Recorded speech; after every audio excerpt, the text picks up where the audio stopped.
voir.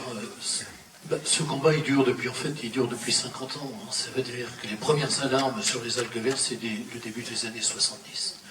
Donc ce qu'il faut se rappeler sur les algues vertes, c'est que c'est un phénomène, alors je ne vais pas vous faire la phrase compliquée, mais il y a saturation, c'est-à-dire qu'au-delà d'un certain seuil, eh bien, on continuera à avoir toujours la même quantité d'algues vertes selon les critères concernant l'ensoleillement, les tempêtes d'hiver, etc.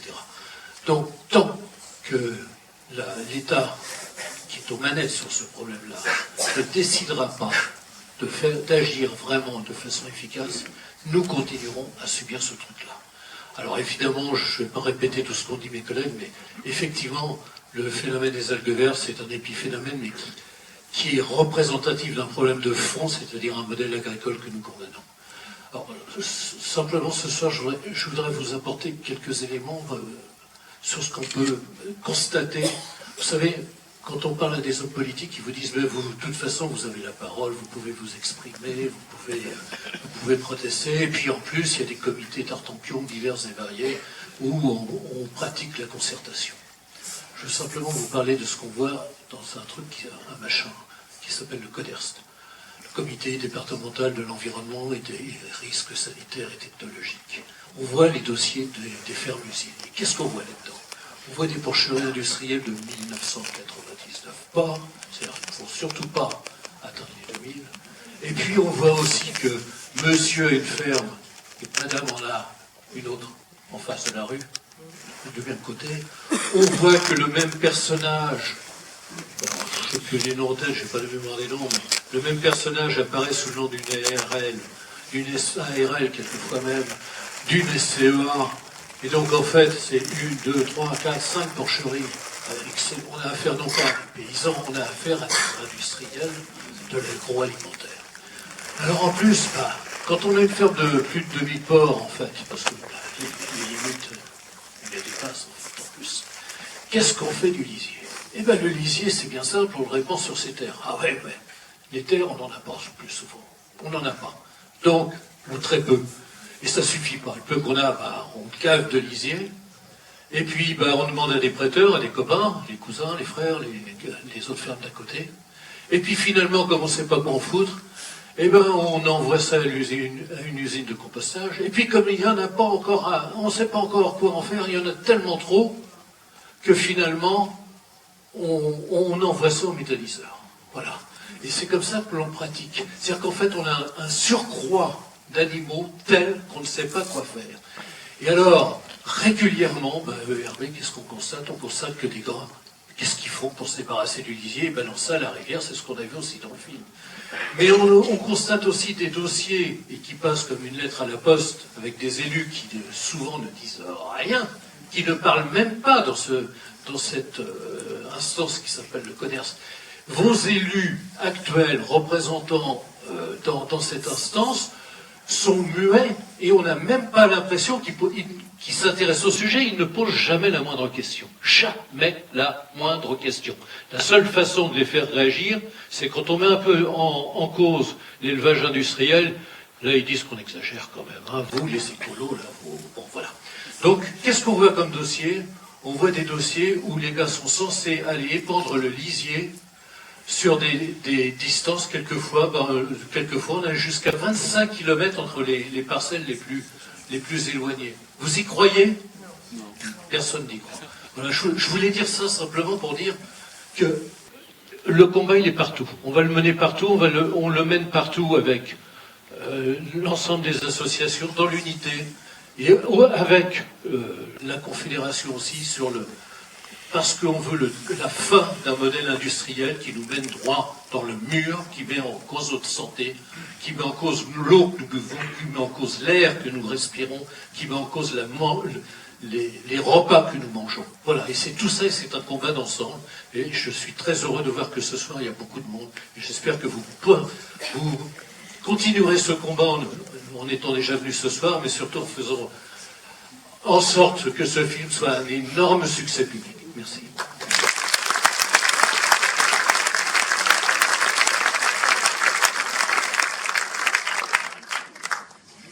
Bonsoir à tous.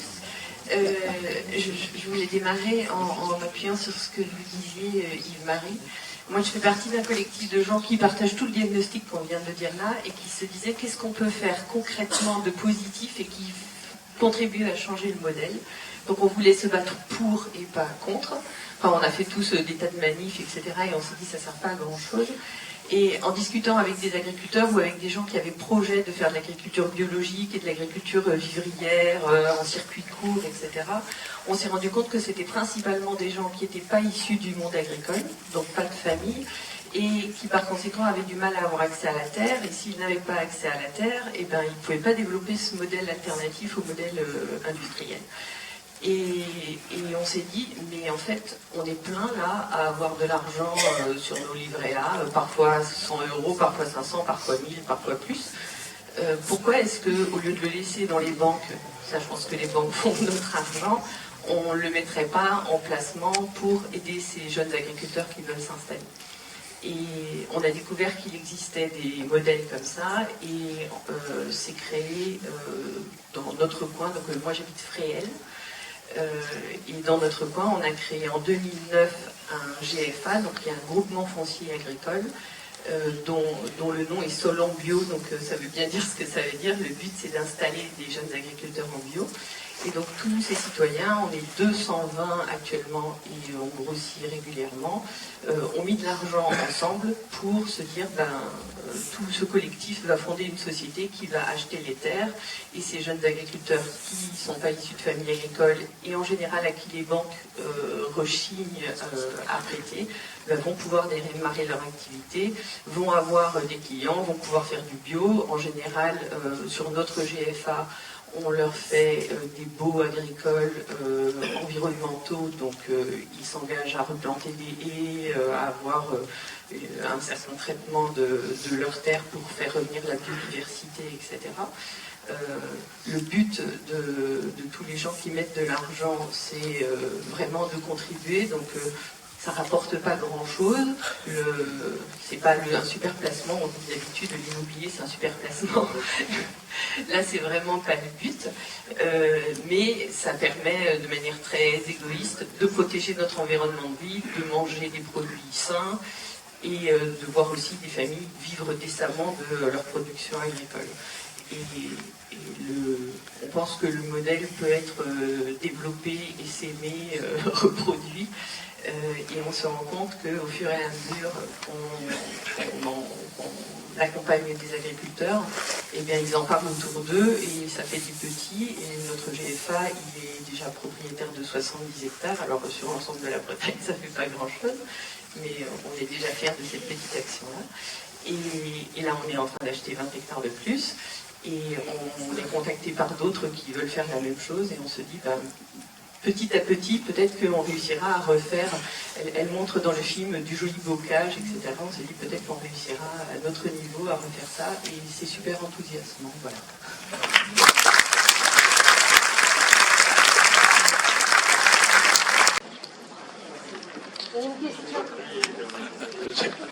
Vous m'entendez? C'est pas une question, mais on peut que se féliciter des entraves qui ont été faites pour tourner le film. Ça fait que de la publicité pour voir ce film.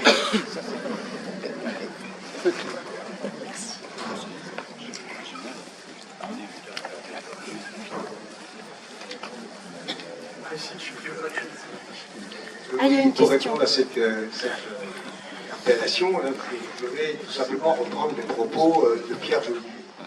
Il disait tous les matins, c'est pas dur pour les régisseurs, il disait bon, on ne va pas pouvoir tourner, on n'a pas l'autorisation de ceci, on n'a pas l'autorisation de cela. Alors on est obligé d'inventer tous les jours des astuces pour pouvoir tourner. Et quand on ne nous laissait pas la possibilité de bloquer une voie publique pour faire une scène, on faisait des accidents de vélo un peu avant.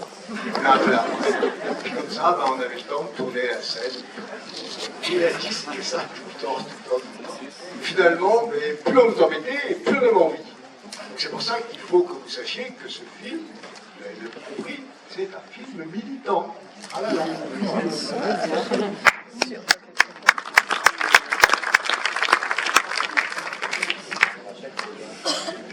Oui, bonsoir.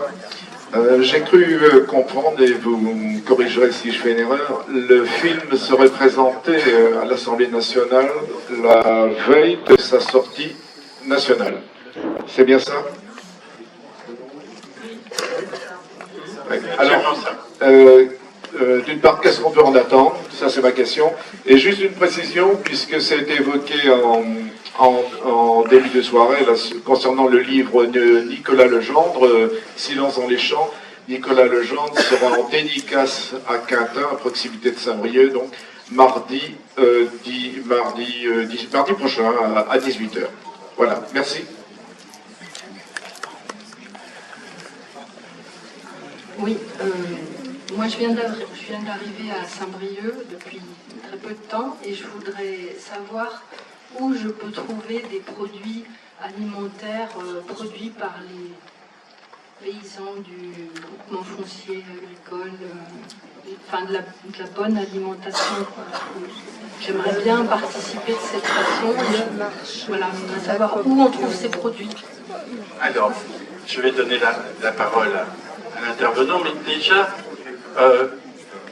Thomas Rivert vous a donné un petit papier, hein, un des choix qu'il y en avait trois.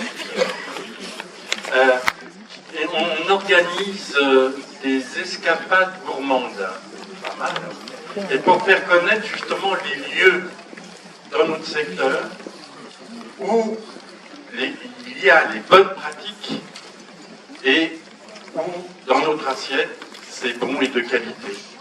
Maintenant, pour donner exactement des lieux, on va faire de la concurrence. Mais oui, je peux donner un lieu sur Saint-Brieuc, c'est simple.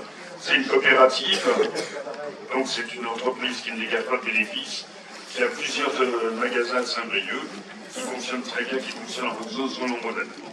Et c'est la Gambille. Vous avez une Gambille à Plérin, vous avez une Gambille à Carrière-Vaillard, vous avez une Gambille je ne sais plus comment. Oui. Alors je voudrais poser une question aussi. J'entends pas bien au fond, monsieur Monique. La dame qui est à droite, je n'ai pas très bien compris votre propos. Il me semble que vous êtes dans des actions très concrètes. Ça m'intéresse à ce niveau-là. Et je voudrais savoir quels sont vos rapports avec la SMAP.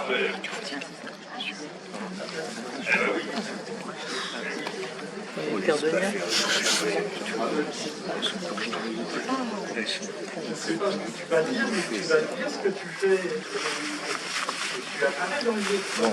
Oui, enfin, bon, oui. Voilà, je suis un ancien agriculteur et j'ai participé avec un certain nombre à la création de l'association contre les algues vertes. Voilà, même si je regrette que quelquefois, je trouve que c'est vraiment un bon combat, même si je trouve que quelquefois, on fait un peu dans la réduction, notamment autour des cochons. Voilà. Il faut bien comprendre que ce n'est pas seulement une histoire de cochon. Enfin, c'est quand même une histoire de cochon, quand même.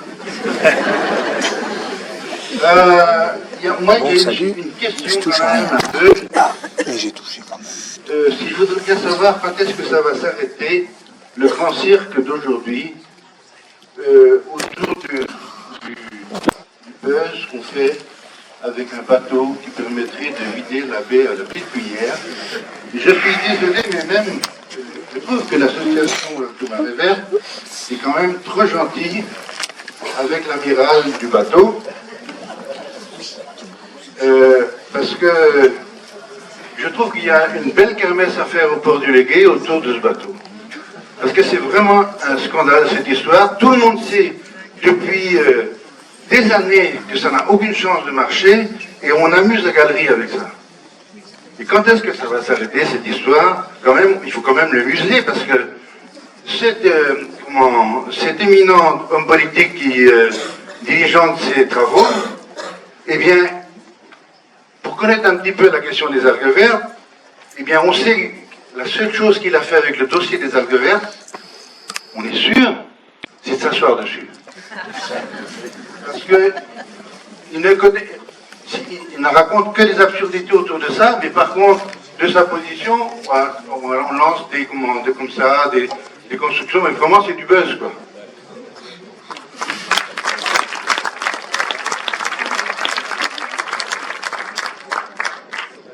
Bon, c'est l'exemple parfait de l'opération de diversion. Arrêtez de parler des marées vertes. Enfin, il suffit de les pomper, tout va se finir. Et ici, des cheveux blancs qui se souviennent des Shadocks, non? Eh ben, les Shadocks pompés. Quoi? Ben, le maire d'Illon, c'est un Shadok. Voilà, c'est pas autre chose. Et en fait, est-ce qu'il faudrait se poser la question de savoir s'il est seul à la gouvernance de la Bretagne à être un Shadok? Je pense qu'il y a beaucoup de Shadocks qui pompent. On ne pourrait que leur recommander, effectivement, d'arrêter de pomper et de trouver des manières de diversion, comme on va valoriser les algues vertes. C'est un trésor, les algues vertes. On va faire des parfums avec, on va faire du plastique, on va faire des nanomatériaux. Bretons, soyez fiers de vos marées vertes, les voyons. C'est pour ça que vous êtes là.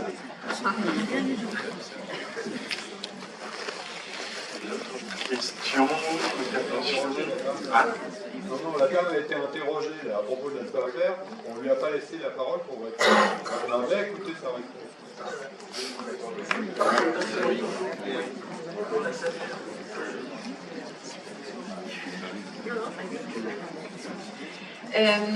Pour répondre à votre question, notre premier contact a été assez houleux avec notre représentant local de la SAFER. Et à partir du moment, il nous prenait pour des concurrents en fait. Et il faut savoir que la SAFER c'est devenu une société anonyme, donc ils ont un chiffre d'affaires à faire et une marge à faire. Et donc si on contactait les propriétaires terriens pour acheter et installer, ben, on leur mangeait leur marge. À partir du moment où on lui a expliqué qu'on n'était pas là pour ça et quel était l'objectif qu'on poursuivait, je ne vais pas dire qu'on est devenus les meilleurs amis du monde, mais on a plutôt de bons rapports. Donc à chaque fois qu'on achète des terres, on paye la taxe à la SAFER et du coup ça ne pose pas trop de soucis. Bon, je pense que le jour où on aura 1000 hectares, ils commenceront à dire que là on marche un peu trop sur les plates-bandes de leurs copains. Mais pour l'instant, dans la mesure où, si vous allez sur le site internet de ce genre d'organisme, ils doivent installer du bio, ils doivent installer des jeunes agriculteurs. Donc, on leur sert à atteindre leur objectif, je vais dire ça comme ça.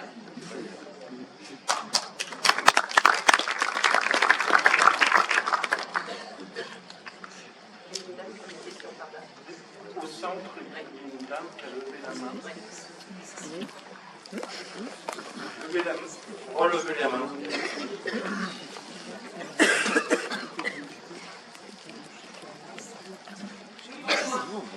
Je lis d'ailleurs dans les logos qui sont ici qu'il y a notamment le mot Trégor.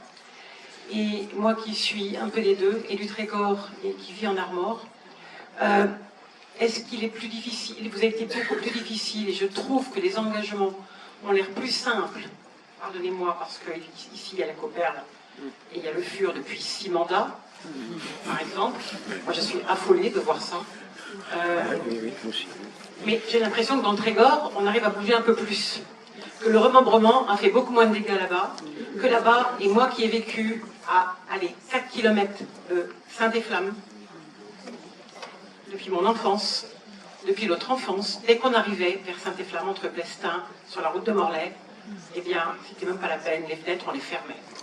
Et c'était pas la carte postale qui a été montrée tout à l'heure, c'était bien avant, j'imagine, qu'il y avait un grand hôtel qui appartenait à la famille, d'ailleurs, que j'ai toujours connu fermé, toujours, alors que j'ai plus de 60 ans, je suis en retraite. Donc c'est pas d'aujourd'hui, et je dirais même que c'est même avant le remembrement. Et cette région-là, particulièrement aussi, elle souffre encore plus des marées noires, qui ont été encore plus handicapantes qu'elles ne l'ont été par ici. Et je pense que par rapport à l'Armor, donc la région de ce que j'appelle ici la baie des cochons, hein, pardonnez-moi, dans la baie des cochons, la difficulté doit être beaucoup plus grande. Je pense notamment à vous, monsieur Olivreau, qui vous étiez installé, il me semble, pour passer votre retraite paisiblement dans la région d'Illon.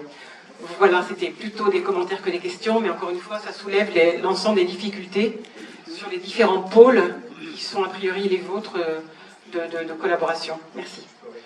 Oui. Encore 17 porcheries, 80 000 cochons.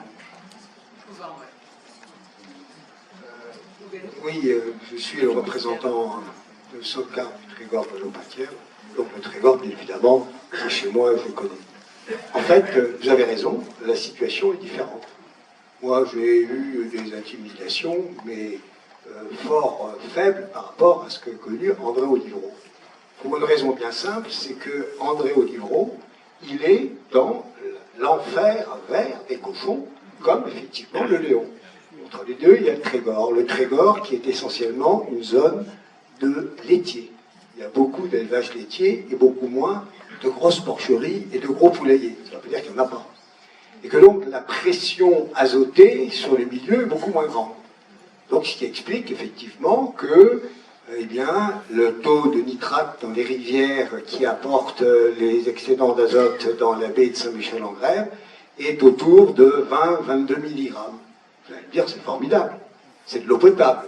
Oui, sauf que le seuil de déclenchement des marées vertes, c'est un seuil que nous avons obtenu ensemble à 4 associations, qui est de moins de 10 mg de nitrate.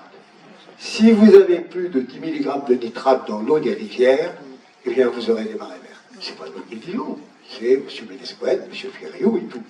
Et donc nous, on est à 20 mg.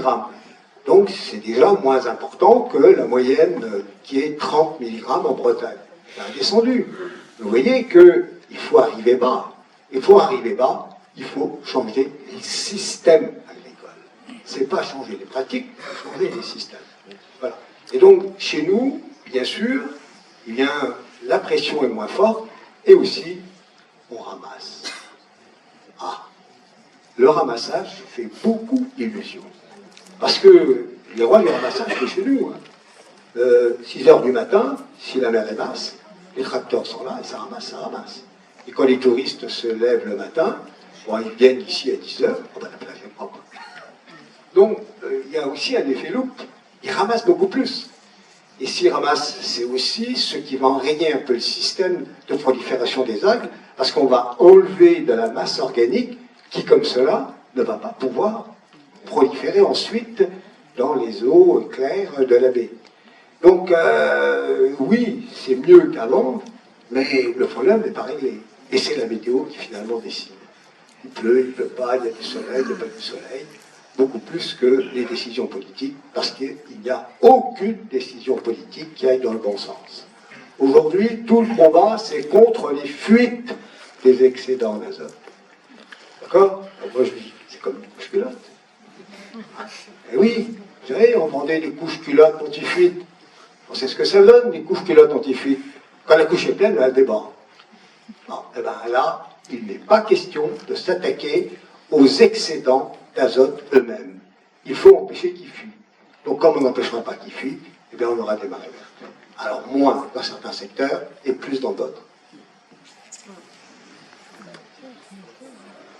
Oui, je veux bien dire quelque chose là-dessus, c'est vrai que aujourd'hui, par exemple, le gouvernement, vous avez dû voir qu'il y a à peu près un mois, ils ont annoncé un plan eau.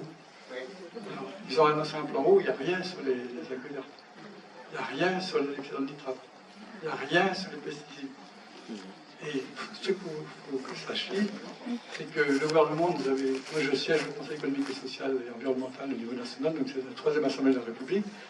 Le gouvernement nous avait demandé de faire un avis sur l'eau, qualité, quantité, partage de l'eau, face au réchauffement climatique. Aux grands dames de la FNSEA, donc je me suis retrouvé co-rapporteur dans la commission environnement du CESE. Et donc on a produit un avis, là, donc malheureusement la presse bretonne, tous les journaux, Le Monde, l'IP, tous les journaux en France en ont parlé. Malheureusement, j'espère qu'ils vont se rattraper, mais pour l'instant, ni le Télégramme ni Ouest France en a parlé. Et le gouvernement, donc, quand ils ont su, donc moi j'étais co-rapporteur de l'avis, ils se sont inquiétés autant que la FNSEA, et quand ils ont su qu'on allait faire des préconisations très précises au gouvernement pour faire lutter contre les algues vertes, notamment aussi les excédents de pesticides, c'est les recommandations, on appelle ça des préconisations du Conseil économique et social, c'est les préconisations 13 et 14, ils se sont précipités, c'est même Macron, au départ c'était Marc Fesneau, le ministre de l'Agriculture, avec Béchu, qui devait faire l'annonce du plan eau du gouvernement, après c'est Borne qui a dit qu'elle le ferait, et puis finalement c'est Macron. Carrément le président de la République, il a fait. Mais tout ça parce qu'ils savaient que le rapport allait sortir la semaine suivante. Voilà. Et aujourd'hui, donc, il est sorti le 11 avril. On est toujours dans l'attente d'une invitation, ce qui est obligatoire. C'est prévu dans la Constitution. Le gouvernement doit recevoir les rapports du Conseil économique et social, parce qu'on est censé, par les lois de la République, conseiller le gouvernement. Voilà. On est toujours par-dessus. Avant-hier, j'étais au CESE, il est venu faire un grand discours pour encore essayer d'enfumer les gens. C'était Marc Fesneau, ministre de l'Agriculture. Évidemment, je l'ai interpellé, j'ai dit, mais c'est quand vous allez accepter de recevoir? Je lui ai remis le rapport en main propre, il était bien gêné. Voilà. Mais tout ça pour vous dire que les vrais patrons, c'est la FNSEA. Alors, une bonne nouvelle quand même aussi, parce qu'il y a une question qui a été posée dans la salle, de savoir que ça allait être présenté à l'Assemblée nationale. Le film, non seulement va être présenté à l'Assemblée nationale, il va être présenté au Sénat, au Parlement européen, et on s'en occupe aujourd'hui pour qu'il soit présenté au CESE, dans l'hémicycle du CESE. Voilà. Donc il y a le combat quand même à tous les niveaux de la politique.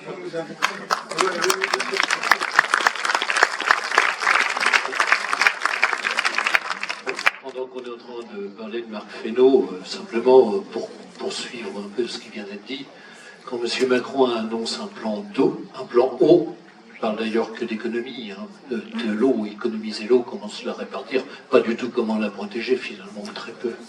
Eh bien quand M. Macron dit attention, il y a un problème d'eau, M. Marc Fesneau se précipite au congrès de la FNSEA pour dire vous inquiétez pas, ça ne vous concerne pas, vous consommerez exactement la même chose, tout va très bien, vous êtes en dehors du coup.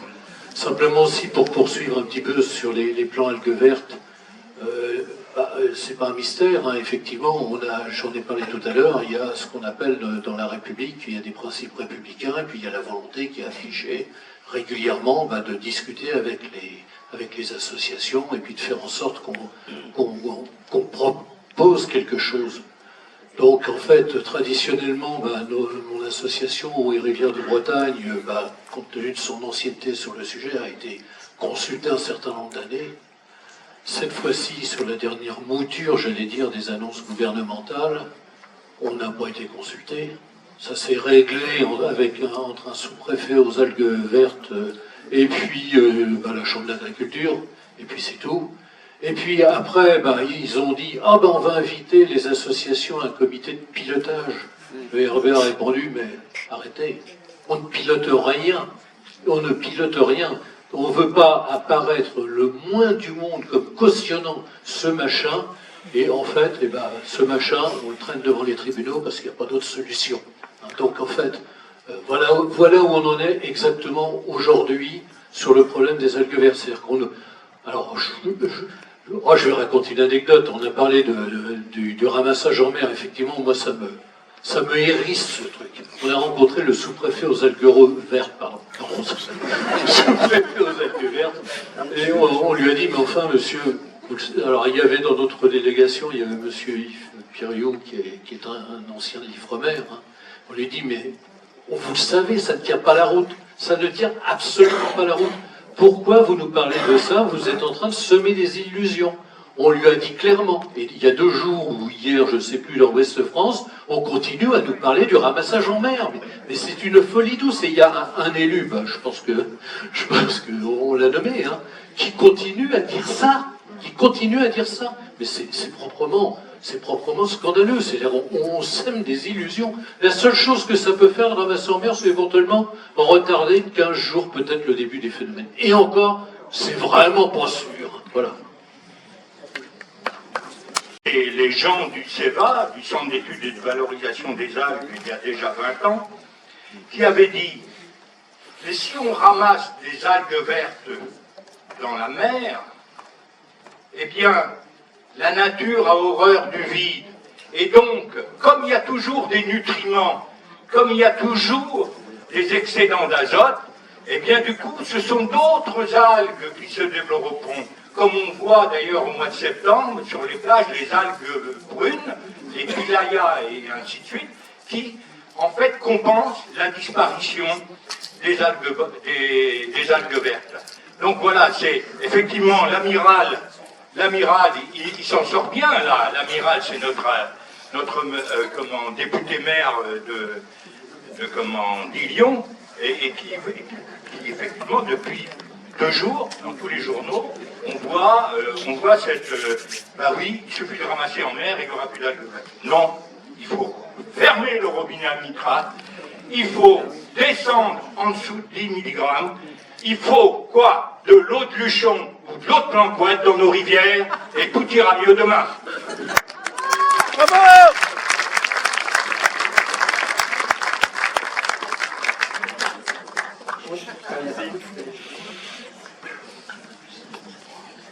C'est allumé là? Oui, ben moi j'aurais une question pour Geoffrey du coup et Pierre-Philippe par extension parce que ce combat juridique il est vraiment très très important et je crois que même c'est celui-là qui est peut-être le plus regardé par la population malgré tout. Et heureusement en fait quelque part parce qu'il y a la réparation des victimes et surtout l'État en face.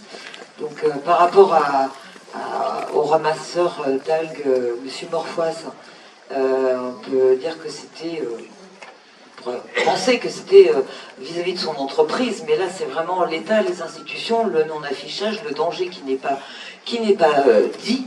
Et donc je voudrais juste savoir, là on voit dans le film qu'il y a eu un appel avec Maître Laforgue. Je voudrais savoir si juridiquement, par rapport à les premiers silences d'il y a plusieurs décennies maintenant, au niveau de la justice, les choses bougent un petit peu. Voilà. Ça sera encore une question et après on va être obligé de partir. Essayer de ne pas être très long. Donc on a perdu en première instance et comme elle avait bien dit dans le film, on a porté plainte donc, contre la commune de Lyon pour le manque d'affichage, pour l'agglomération, pour le manque d'information et contre le conseil général, donc la région, pour le manque d'action de prévention pour empêcher cela. On a perdu en première instance et c'était quand même assez surprenant parce que le rapporteur il a commencé son rapport, il a dit oui les manquements de l'État ça s'est démontré, c'est reconnu, tout le monde le sait, oui vous avez raison. Les affichages, en fait ils nous ont donné raison pour tout, sauf que ils ont dit on ne peut pas prouver que c'est le H2S qui est à l'origine du décès de mon mari. Alors ce qui est encore plus perfide, j'ai envie de dire, ils ont reconnu qu'il y a de l'H2S dans l'estuaire de Goëssan, à des niveaux mortels, ils n'ont pas contesté.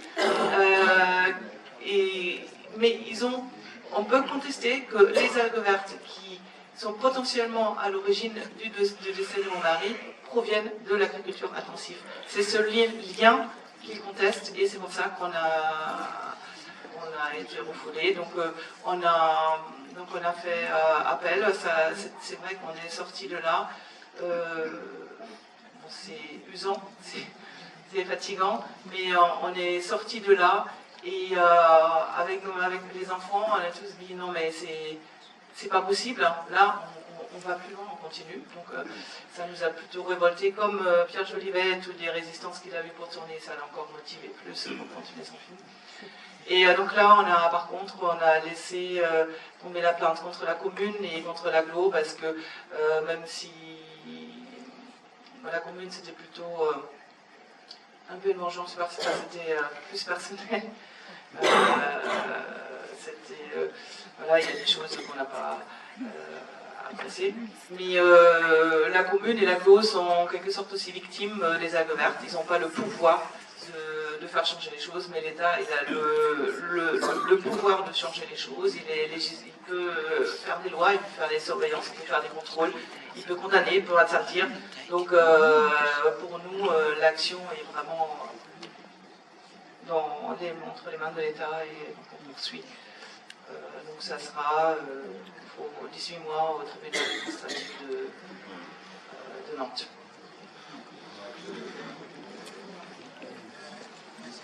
Effectivement, je suis un peu surpris effectivement, de voir toutes les difficultés, parce qu'effectivement, depuis le début de cette histoire des algues vertes, personnellement, j'ai des difficultés pour obtenir des documents qui puissent être scientifiquement fiables sont très très difficiles parce qu'effectivement, pour avoir le rapport d'autopsie du blogueur de 89, je n'ai jamais réussi à l'obtenir, donc des quantités de courriers. J'ai été auditionné par un juge d'instruction à Paris dans le cadre d'une plainte collective sur la plage de Saint-Michel-en-Grève plutôt le préfet des Côtes-d'Armor. Et donc la juge d'instruction a fait de l'intimidation à mon égard en mettant en doute ma durée d'ITT que j'avais fixée au cavalier qui s'était effondré avec son cheval, et en ayant épluché toutes les co-signataires d'une pétition pour voir s'il n'y avait pas quelqu'un de ma famille qui avait co-signé cette pétition. Et encore, même si ça avait été le cas, ça ne posait pas de problème, mais elle a joué l'intimidation. Donc effectivement, on s'attaque à du gros, du lourd. Effectivement, ils feront tout pour reculer la lumière qui commence à mon avis, à poindre.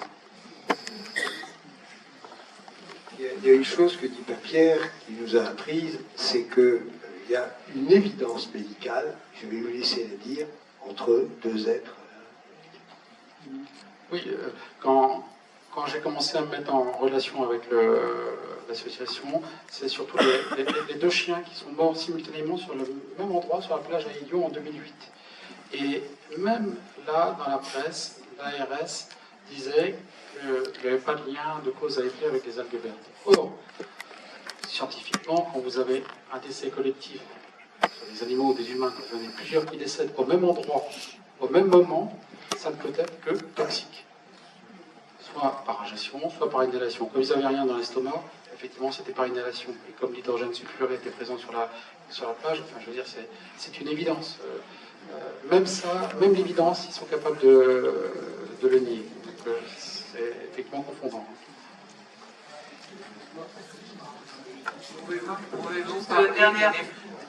Dans le film, c'est très bien dit, ils ont peur de le dire, ils n'ont jamais avoué qu'on peut faire le lien entre les algues vertes et les morts d'hommes, c'est trop lourd. Voilà, c'est pour ça que la justice, elle va tout faire pour ne pas le dire. Par rapport à la justice, je crois que ce qu'il faut dire, c'est que la justice, elle n'est pas, comment dire, en dehors du monde. Donc, il y a, comment dire, elle est tributaire aussi, si vous voulez, des rapports de force à la société. Et donc, c'est pour ça que votre présence ici aujourd'hui, la présence par milliers dans toutes les salles de France, tous les débats qu'il va y avoir, si vous voulez, ça va peser. Nous, pour vous montrer un exemple très significatif de comment ça se passe, c'est que vous savez qu'on était monté à la commission des pétitions du Parlement européen. Il y a eu un rapport d'audit qui a été publié par la DG Santé de la Commission européenne. Et le DG Santé, donc le commissaire européen à la santé, en gros, fait un rapport en disant à la France, vous avez gravement manqué à vos devoirs, vos obligations en matière de contrôle de l'utilisation des pesticides par les salariés. Et ce qui s'est passé, c'est qu'en gros, la Commission européenne a dit à la France, si vous ne prenez pas d'initiative en matière pénale, la France, vous pouvez être condamné, vous pouvez avoir une amende pour non-respect des directives européennes. Qu'est-ce qui s'est passé? Après 10 ans de procédure, donc je peux dire le nom du magistrat, c'est Nicolas Hetz, il a demandé de mettre en examen 2 responsables de Triskaïa pour protéger la France. C'est comme ça que ça se passe. Et voilà, donc on doit remonter à Bruxelles dans la commission de pétition. C'est un rapport de force permanent, si vous voulez. Et ce que je voudrais quand même dire, pour ne pas désespérer le public, c'est qu'il y a quand même des magistrats quand même très sérieux, très compétents, et qui ont donné raison de nombreuses reprises aux victimes des pesticides extérieurs, bien que des conflits d'intérêts en première instance ont été démontrés. On avait dénoncé le fait que les magistrats indépendants qui siègent, ils sont accompagnés d'assesseurs.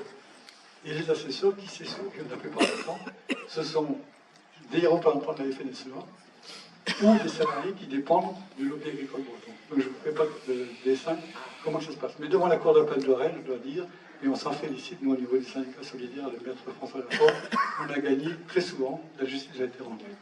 Les symptômes s'accumulent les uns derrière les autres, ça devient un système. quand on pose un diagnostic, on cherche d'abord l'ensemble des symptômes. Et in fine, pour poser un diagnostic, on définit quel est le système, quel est le problème et quel est le mal. Dans ces différentes publications, et la dernière en date, c'est celle de Nicolas Legendre, c'est vraiment cette affirmation que l'ensemble des symptômes font un système. Et qu'il est possible de le renverser, mais qu'il est possible pour cela qu'il faut l'attaquer. L'attaquer très sérieusement et de façon construite en proposant également une alternative. Effectivement, le modèle agro-industriel est factuellement responsable de ce système au travers tous ces hydres, tous ces visages. Le visage bancaire, le système industriel, le système des coopératives, qui ne portent que le nom de coopératives, les distributeurs, etc. Et qui amène aussi dans un certain langage à faire culpabiliser les citoyens que nous sommes, les personnes que nous sommes comme de mauvais consommateurs. C'est un petit peu ce qui est dit dans le film. C'est facile de résumer les gens à des cartes bleues ambulantes. C'est facile de résumer les gens à des mauvais consommateurs parce qu'ils n'ont pas choisi le bon système ou qu'ils ne veulent pas mettre le bon prix. C'est facile d'isoler les gens et ainsi on maintient l'omerta. Donc en étant ensemble, que ce soit dans des procès, que ce soit dans des manifestations, que ce soit dans des salles, on arrive à ébranler le système, et le système a peur de ça, de ces rassemblements, de ces forces collectives qui amènent à, in fine, montrer de sa façon dont il fonctionne, parce qu'en le comprenant, en décomplexifiant celui-ci, on arrive à mieux l'abattre par ces différentes entrées. C'est compliqué, ça prend du temps, c'est vrai, et des essoufflements. On a eu l'image des roues de bagnole démontées et autres, mais voilà, ça passe par malheureusement des intimidations, ça passe par différents faits qui sont rappelés dans ces ouvrages, mais il est possible de le faire tomber. Et à la Confédération paysanne, on attaque ce système-là, mais on promeut un autre modèle agricole qui s'appelle l'agriculture paysanne, et on se bat pour ça à différents endroits, dans le département, dans la région, à l'échelle nationale et internationale. Tout à l'heure, quelqu'un disait que l'agriculture paysanne est en train d'être détruite. J'aimerais plutôt dire que c'est le modèle dominant qui va venir. J'aimerais plutôt rappeler que la Via Campesina, c'est 300 millions de membres, 300 millions de fermes, de paysannes et de paysans dans le monde, dont la surface moyenne est inférieure à 5 hectares et qui ne sont pas mécanisés. Oui, je sais que le temps passe, mais voilà, il y a aussi cette force-là qui est mondiale, qui est nationale, qui est dans notre département et qui peut permettre, oui, d'arriver à sortir de ce système pour avoir une planète et un monde plus vivable.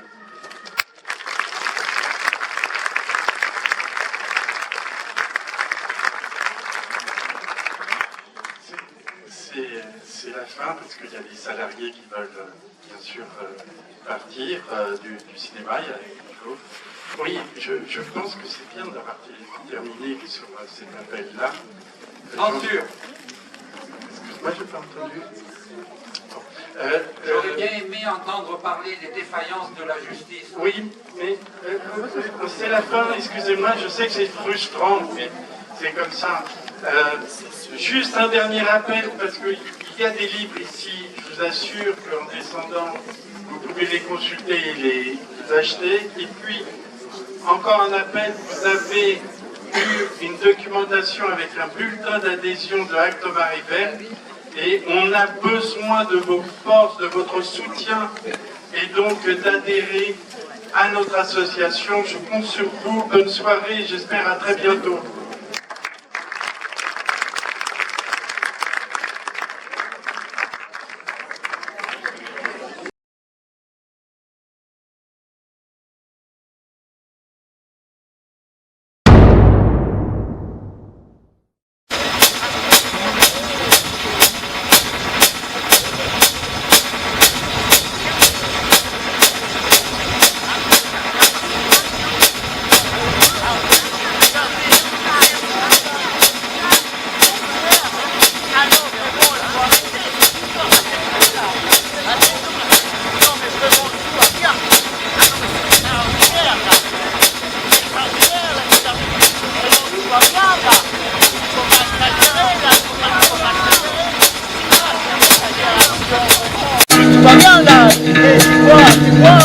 Cette exagération-là. Ah oui, oui. exagérer, c'est trop quoi. Et le chien, mais le chien. Les chiens, il est mort, oui, mais c'était pas les salves. Ah non, c'était pas les salves. On a dit Le cheval non plus, c'était pas les salves. Ah non, il faut pas exagérer. Il y a même des études scientifiques qui nous disent que c'était pas les salves qui sont tués les conducteurs des tracteurs. Ah non, il faut pas exagérer quoi. Et les autorités, ils ferment les plages pour notre bien. Ah oui, pour nous protéger, bien sûr. Comme ça, on est en sécurité. Tu vois bien, tu vois bien. Les joggeurs, il est mort, mais c'était pas les salves non plus. Non. Ah non, il faut pas exagérer. Tout va bien. Et nos enfants, ils vont bien, bien, nos enfants. Ils vont bien, nos enfants. Ah oui, ils vont bien. Ah bah oui. On peut respirer bien. Il ne faut pas oublier non plus que l'agriculture intensive, ils nous donne du travail. Eh oui, on a des belles maisons, des belles voitures. Ah, on peut manger, on est très bien quoi. On peut manger. Ah oui, on peut manger. Alors, il ne faut pas exagérer quoi. C'est que la vie quoi. Hein? Ah ouais, c'est la vie, il ne faut pas exagérer. Hein. Avec les boulots, je peux m'acheter ma jolie voiture. Voilà. Ah oui, c'est pas les salles. Il ne faut pas exagérer, s'il vous plaît. C'est la santé, le travail en plus. Ah oui, le travail, c'est la santé. Tout va bien. Nos enfants, ils vont très bien aussi. Vous va bien. Voilà. Hein? Donc il ne faut pas vraiment exagérer avec les salgues. Ah, c'est une exagération. Ah oui. Non, mais on est bien. On respire. On respire très bien. Bah oui, très bien. Tu vas bien. L'air est sain. C'est pas les salgues. Non. Il y a des gens qui ne sont pas convaincus dedans, qui écrivent des livres méchants sur les Alpes, vous ne pouvez pas les convaincre. Si. Ah non mais qui vient là pour le dire, hein. Vous pouvez le dire qui vient, mais c'est pas les salves. Il ne faut pas exagérer. Il y a même des études. Il y a même des études scientifiques. On respire. C'est pas les salves. Il ne faut pas exagérer. On est bien. Tout va bien. Tout va bien. Tout va bien. Il faut pas exagérer, quoi. Pas d'amalgame. Ah, pas d'amalgame. Il faut pas faire des amalgames, quoi. Il faut pas. On est très bien, quoi. Tout va bien. Tout va bien. Nous avons du boulot. Tout va bien. Tout va bien. Tout va bien, hein. C'est pas les salles.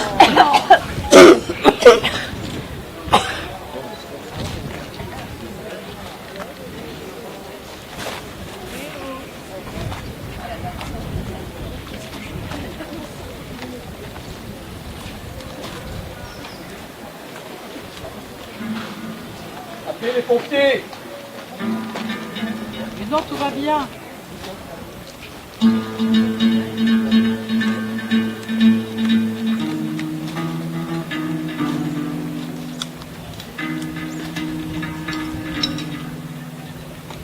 On y a cru, nous aussi, au progrès. Et pour beaucoup, on en est mort, nous aussi. C'est vrai, on y a cru qu'on allait vivre mieux.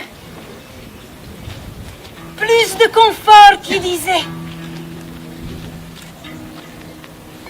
Quand ils sont arrivés après la guerre, on les a crus. On leur a fait confiance, ils nous disaient « Fini la terre battue !»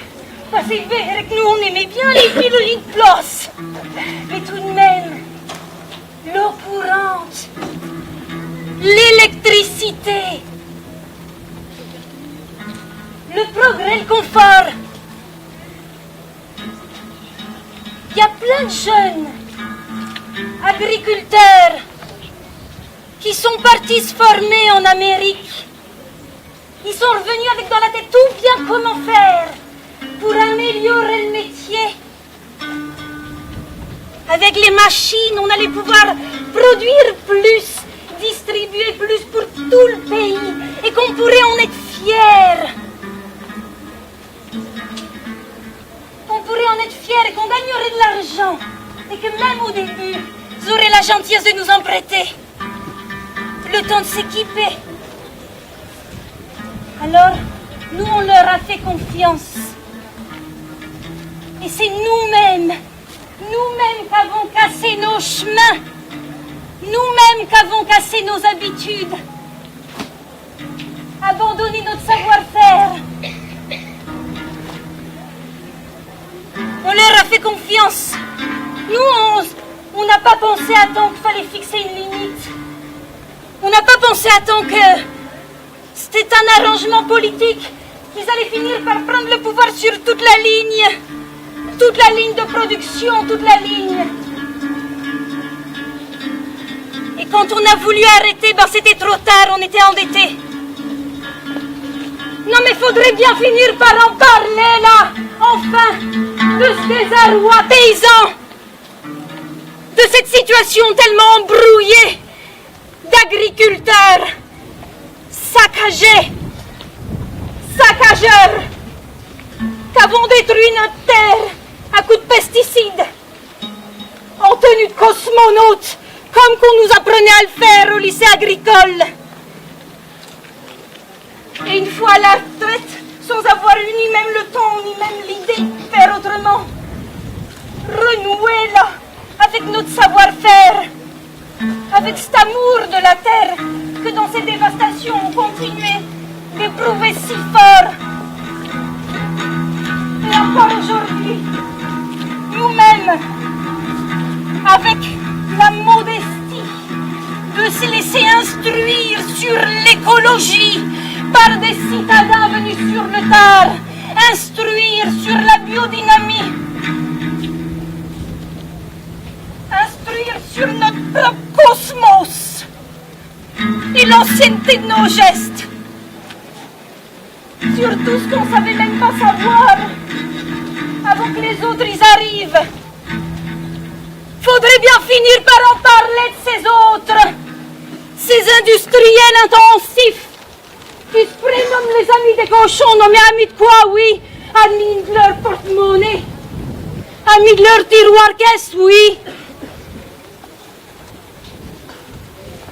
Il faudrait bien finir par savoir qu'est-ce qu'on leur dit, nous, aux autres qui arrivent, les enfants qui arrivent dans cette odeur-là, de mort, sur nos plages et sur toute la ligne.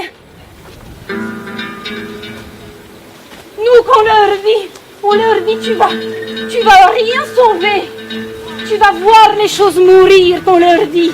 Oui, tu vas les voir mourir. Maintenant, c'est trop tard. On le sait bien, on ne peut pas faire marche arrière. Tu vas les voir les choses mourir. Mais tu vas pas survivre. Tu vas vivre. Vous allez vivre, qu'on leur dit. Vous allez vivre. Parce que partout, vous allez réinventer les pratiques. Réinventer les habitudes. En coopérant avec ce qu'encore on vit. En prenant soin du vivant partout que tu peux le faire. Dans les interstices du capitalisme, dans les endroits où il n'est pas encore allé voir fourrer son nez, dans les endroits qui n'intéressent pas, qu'il n'est pas venu saccager et abîmer.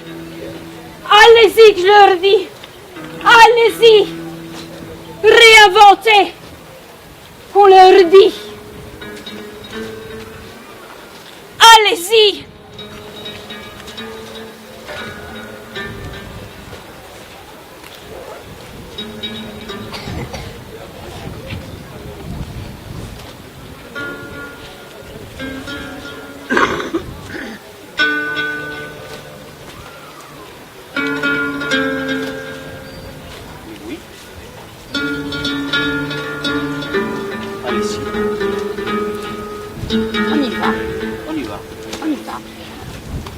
Tout va bien. Oui. Tout va bien. Allez, si. Tout va bien. Hein? Tout va bien. Tout va bien. Tout va bien. Tout Tout va bien. Tout va bien. Il ne faut pas exagérer. Il ne faut pas faire les